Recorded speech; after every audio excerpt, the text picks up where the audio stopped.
एक दिन हजरत मरियम अलैहिस्सलाम ने अपने प्यारे बेटे हजरत ईसा अलैहिस्सलाम से मोहब्बत भरे लहजे में फरमाया, बेटा मैं कुछ फल खाऊं, क्या तुम मेरे लिए कहीं से फल ला सकते हो? उस वक्त मां बेटे एक वीरान रेगिस्तान में एक सादा सी झोंपड़ी में रह रहे थे। मां की ख्वाहिश सुनकर हजरत ईसा अलैहिस्सलाम हजरत अज़राइल अलैहिस्सलाम उनके सामने हाजिर हुए। उनका रौबदार और पुरहैबत रूप देखकर हजरत मरियम अलैहिस्सलाम घबरा गईं और कांपती हुई आवाज में पूछा, आप कौन हैं और किस मकसद से आए हैं? हजरत अज़राइल अलैहिस्सलाम ने नरमी से जवाब दिया, मैं अज़राइल हूँ, अल्लाह के हुक्म से आपकी रूह कब्ज करने आया हूँ। दुनिया में आपका वक्त मुकर्रर हो चुका है, अब आपको आखिरत के सफर के लिए तैयार होना होगा।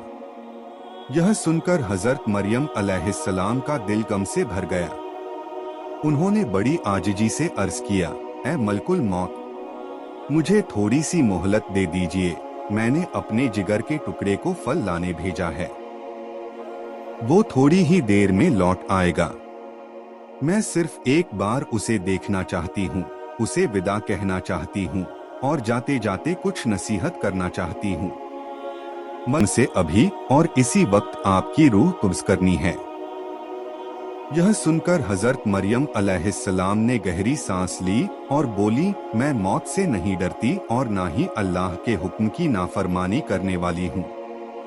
बस अफसोस इस बात का है कि मैं आखिरी बार अपने बेटे को देख भी ना सकी और उससे एक लफ्ज भी ना कह सकी।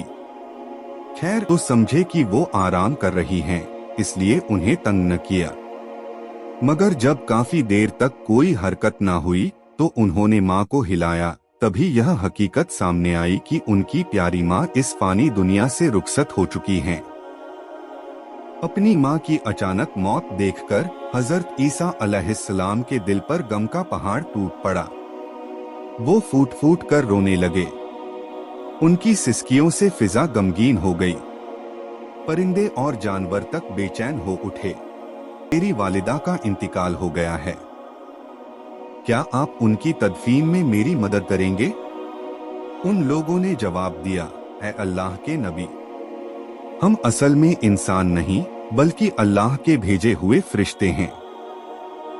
हम जन्नत से आए हैं ताकि आपकी वालिदा हजरत मरियम अलैहिस्सलाम के जनाजे और तदफीन में शरीक हो सकें।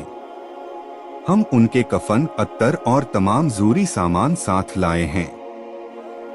इसके बाद हजरत ईसा अलैहिस्सलाम ने फरिश्तों की मदद से अपनी वालिदा का जनाजा पढ़ा और तदफीन की तमाम रसूमात अदा की।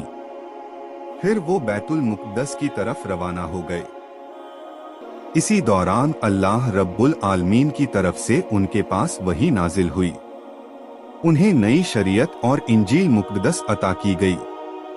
फिर अल्लाह ने हुक्म दिया, ऐ ईसा, अब तुम इस नई किताब और शरीयत के मुताबिक लोगों को दीनी हिदायत दो। एक दिन हजरत ईसा अलैहिस्सलाम ने एक बड़ी महफिल में खिताब करते हुए फरमाया, ऐ अल्लाह के बंदो, मेरे पास रब्बुल आलमीन की तरफ से नई शरीयत और किताब नाजिल हुई है। अब तुम्हें चाहिए कि तुम पुराने उसूलों को छोड़कर इस नई किताब के हुक्म के मुताबिक अपनी जिंदगी गुजारो।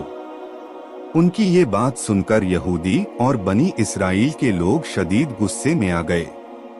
उन्होंने गम और गुस्से के साथ चिल्लाकर कहा, हम अब तक तुम्हें नेक और सच्चा समझते थे, लेकिन अब तुम हमारे बुजुर्गों के दीन को मिटाने की साजिश कर रहे हो।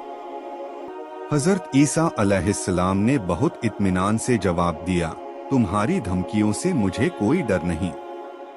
मैं अल्लाह का नबी हूँ और मेरा काम है कि मैं तुम्हें हक की तरफ बुलाऊं। हजरत ईसा अलैहिस्सलाम ने नबी होने के सबूत में कई मोजिज़ात दिखाए। मरे हुए इंसानों को अल्लाह के हुक्म से जिंदा करना, पैदाइशी अंधों को आंखों की रोशनी अता करना, कोढ़ के मरीजों को शिफा देना, मिट्टी से परिंदे बनाकर उन्हें अल्लाह के हुक्म से जानदार बनाना।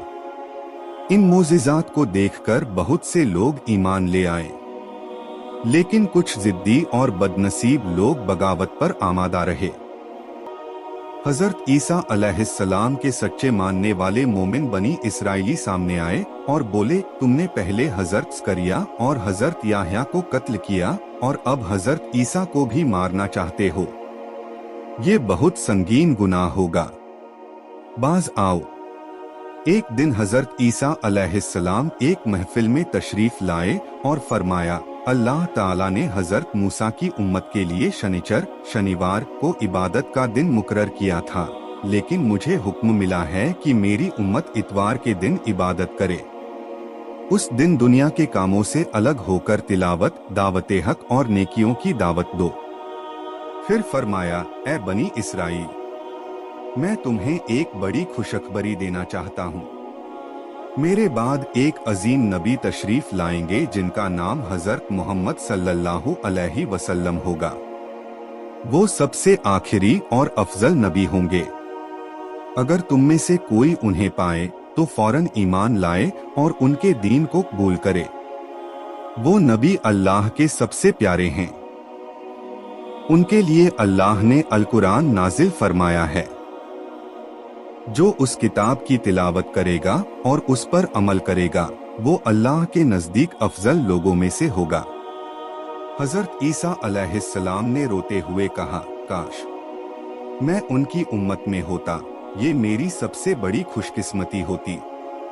मगर हक की बात सुनकर बनी इसराइल के सरदार भड़क उठे। हजरत ईसा और उनके मानने वाले हमारे लिए खतरा हैं। हमें इन्हें हमेशा के लिए मिटा देना चाहिए। मैं खुद इस काम में मदद करूंगा। अब पूरी बनी इसराइल की कौम एकजुट हो गई। उन दुश्मनों ने उन्हें घेर लिया। सिपाही दरवाजा पीटने लगे। उसी वक्त अल्लाह ने एक फरिश्ता भेजा और फरमाया, ऐ ईसा, मैं तुझे अपनी तरफ उठा रहा हूँ और तुझे काफिरों से बचा लूंगा। अल्लाह ने हजरत ईसा अलैहिस्सलाम को जिंदा जिस्म और रूह के साथ आसमान पर उठा लिया और जो सिपाही अंदर दाखिल हुआ उस पर हजरत ईसा की सूरत डाल दी। जब वो बाहर आया तो यहूदी सरदार समझे यही ईसा हैं। उन्होंने उसी को गिरफ्तार किया और पीटना शुरू कर दिया। वो चिल्लाता रहा, मैं तुम्हारा सरदार हूँ, मगर किसी ने न सुना। यहूदियों ने उसे सूली पर चढ़ा दिया और समझा कि उन्होंने ईसा को मार दिया। बाद में जब सच्चे खुलफा से पूछा गया तो उन्होंने कहा, हजरत ईसा अलैहिस्सलाम को अल्लाह ने अपनी कुदरत से चौथे आसमान पर उठा लिया है। हदीस शरीफ में आता है कि क़यामत से पहले दज्जाल नाम का एक फसादी काफिर जमीन पर आएगा। जब उसका फितना अपने चरम पर पहुंचेगा, उस वक्त अल्लाह हजरत ईसा अलैहिस्सलाम को दोबारा दुनिया में भेजेगा, लेकिन इस बार वो हजरत मोहम्मद सल्लल्लाहु अलैहि वसल्लम के उम्मती बनकर आएंगे। वो दज्जाल को कत्ल करेंगे और मुसलमानों के साथ मिलकर इंसाफ का निजाम कायम करेंगे। 40 साल तक जिंदा रहकर अदल व अमन की हुकूमत फरमाएंगे और फिर जब उनका इंतकाल होगा तो रसूलुल्लाह सल्लल्लाहु अलैहि वसल्लम के रोजा मुबारक के पास उन्हें दफन किया जाएगा। लेकिन इस बार वो हजरत मोहम्मद सल्लल्लाहु अलैहि वसल्लम के उम्मती बनकर आएंगे।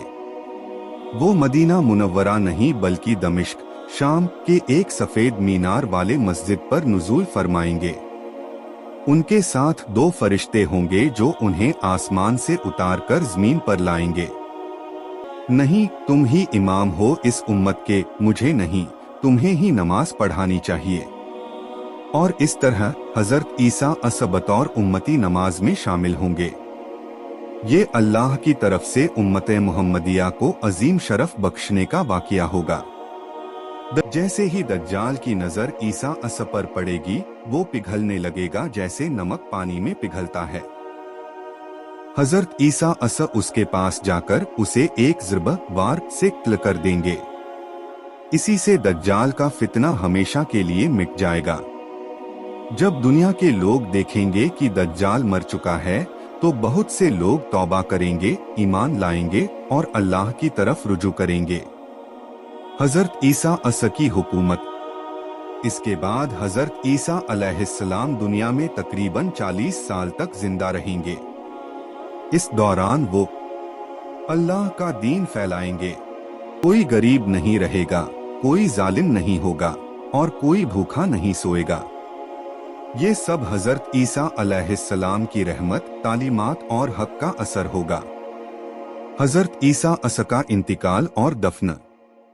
जब उनका वक्त पूरा होगा, हजरत ईसा अलैहिस्सलाम अल्लाह के हुक्म से इस फानी दुनिया से रुखसत हो जाएंगे। हदीस में आता है कि वो रसूलुल्लाह सल्लल्लाहु अलैहि वसल्लम के रोजा मुबारक के पास यानी मदीना मुनव्वरा में दफन किए जाएंगे। आज भी मस्जिद नबवी शरीफ में 3 कब्रें हैं। हजरत मोहम्मद सल्लल्लाहु अलैहि वसल्लम, हजरत अबू बकर सिद्दीक रजी अल्लाहु ताला अन्हु और हजरत उमर फारूक रजी अल्लाहु ताला अन्हु की।